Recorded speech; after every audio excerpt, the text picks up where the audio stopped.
شریعت نظام دا په ننګرهار، سرپل، پروان، بلخ او غزني ولایتونو کې په 9 تنو متهمینو او مجرمینو باندې د تعزیري سزا حکم تطبیق شو. د سترې محکمې د اجراءاتو ارزونې او ظرفیت لوړونې ریاست لخوا د سترې محکمې اداري کارکوونکو لپاره 2 څلور ورځنیز سمینارونه جوړ شول. د خوست، د کونډي، غزني او کاپیسا ولایتونو د حقوقو امریتونو په یوه میاشت کې 1080 عرضپاڼو او دوسیو ته رسیدنه کړې ده. د کابل ولایت ابتدایي محکمې اړوند 4 زونونو په یوه میاشت کې 1404 دوسیو ته رسیدنه کړې ده. د میدان وردګ ولایت محاکمو په یوه میاشت کې 149 دوسیو ته پر رسیدنه سربیره 221 وثیقې هم اجرا کړي دي.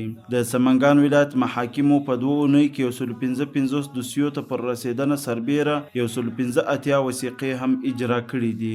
د پروان ولایت محاکمو په 2 اونیو کې 199 دوسیو ته پر رسیدنه سربیره 115 وثیقې هم اجرا کړي دي. د غور ولایت محاکمو په 2 اونیو کې 300 دوسیو ته پر رسیدنه سربیره 240 وثیقې هم اجرا کړي دي.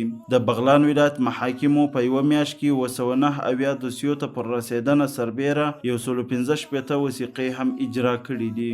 د جوزجان ولایت محاکمو په 2 اونیو کې 238 دوسیو ته پر رسیدنه سربیره 250 وثیقې هم اجرا کړي دي.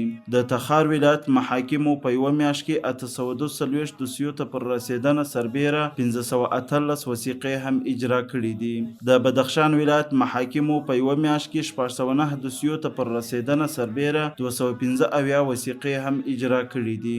د فاریاب ولایت محاکمو په 2 اونیو کې 444 دوسیو ته پر رسیدنه سربیره 455 وثیقې هم اجرا کړي دي.